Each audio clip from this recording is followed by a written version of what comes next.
Selamat pagi, bagaimana kabar Anda? Oke, alhamdulillah baik-baik selalu. Syukron jikan. Ini kita berbicara serius ini. Oke. Akhir-akhir ini harga bawang meroket begitu ke Semakin 90.000 ya per kilo. Jadi antara bawang dengan daging itu kok sama, Makan malam bawang. bahkan malahan bawang. Ada apa ini? Apakah negara tidak sanggup ngurusin bawang? Atau jangan-jangan negara ini sudah lumpuh oleh bawang? Iya.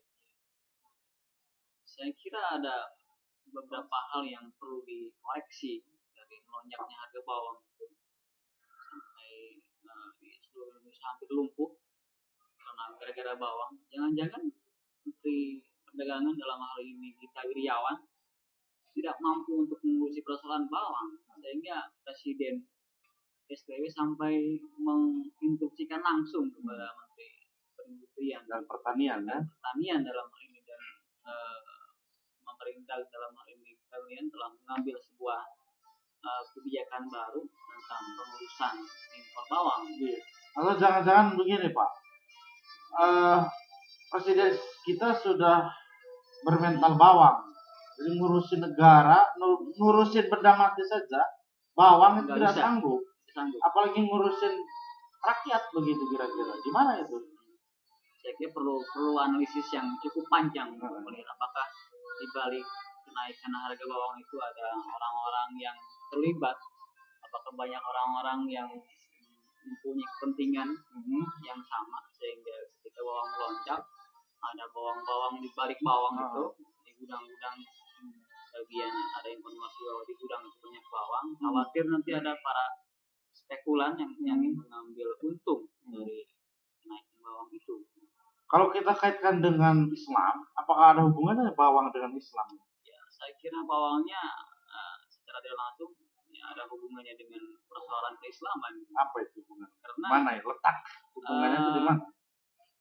Bawang itu kan merupakan salah satu pelengkap daripada makanan pokok ya di segala ranah industri, baik industri yang skalanya kecil maupun besar, pasti bawang akan berkecimpung di dalamnya. Maka dalam hal ini bawang itu adalah persoalannya sudah persoalan kolektif dan yang harus mengurus adalah yang sifatnya kolektif juga dalam hal itu adalah pemerintah, baik itu pemerintah tingkat lurah atau gini, tingkat camat. Saya potong nih Pak. Islam memandang bawang ini secara fikih hukumnya gimana ini? Kan ada kaitan dengan Islam, berarti ada kaitan dengan hukum Islam kan? Bagaimana Islam memandang tentang hukum bawang? Apakah dulu Nabi Rasul itu pernah ngomongin bawang atau gimana? Kalau kita kaitkan dengan hukum, gimana? Jual beli itu ya, harus antarodin, harus saling ridho sama ridho, harus saling tidak saling merugikan dan secara sepihak tidak ada yang menimbun. Ketika terjadi penimbunan, maka yang dirugikan adalah rakyat kita sendiri. Itu perspektif penimbunan. Kalau perspektif bendanya itu tersebut, bawang ini hukum, kalau kita makan bawang ini hukumnya bagaimana dalam Islam? Anda sebagai pakar dalam hukum Islam, bagaimana memakan bawang, mengkonsumsi bawang ini gimana? Katanya bawang. Nih bau-bau baik. Ya, makruh katanya. Makruh ya.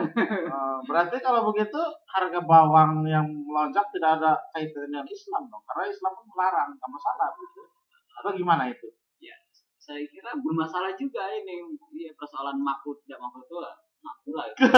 Bukan persoalan yang final yang selama ini kita tahu persoalan fikih itu bukan persoalan statis tetapi dinamis ya. Mengadaptasi dengan berbagai macam. Jadi bisa berubah, jadi hukumnya yang mubah menjadi yang makruh menjadi mubah begitu. Ya, bisa dikondisikan dalam segala kondisi, tidak hanya statis ya hukum bawang misalnya naskahnya makruh lalu kemudian kalau makruhnya itu kan karena bau begitu ya. Bawang dulu dengan bawang sekarang tentu bau kan. Kenapa harus berubah jadi mubah? Ya, persoalannya terletak pada situasi dan kondisi. Kalau kondisinya memungkinkan, kan dalam hal pengobatan. Kalau di suatu kampung tidak ada obat yang bisa menyembuhkan terhadap penyakit tertentu misalkan, dan hanya bawang yang akan direkomendasikan untuk menjadi bahan obat terhadap pasien yang sakit, maka posisi bawang itu akan menjadi wajib karena melihat situasi kondisi yang memang tidak mungkin menjadi halal begitu ya, yang lain. menjadi Iya, halal.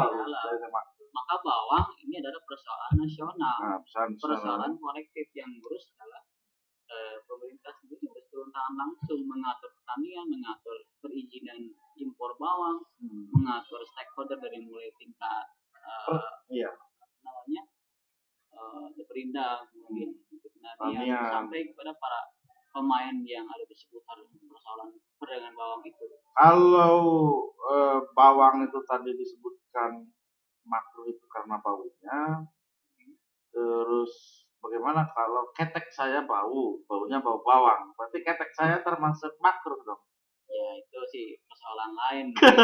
Hanya sebuah konsekuensi logis yang diterima langsung ketika kita makan bawang, otomatis kita kan mengeluarkan keringat ya. Keringat itu ada konsentrasinya, ada yang asin, ada yang bau. Nah baunya itu sebetulnya bukan dari dia habis makan apa, karena ada sebuah zat yang memang keluar lalu bercampur dengan zat-zat yang lain, maka menghasilkan bau bawang itu. Terus, bukan persoalan bawangnya bau ketika dimakan. Persoalan yang kemudian muncul adalah persoalan serius. Apakah posisi SBY bisa turun, bisa jatuh, bisa bisa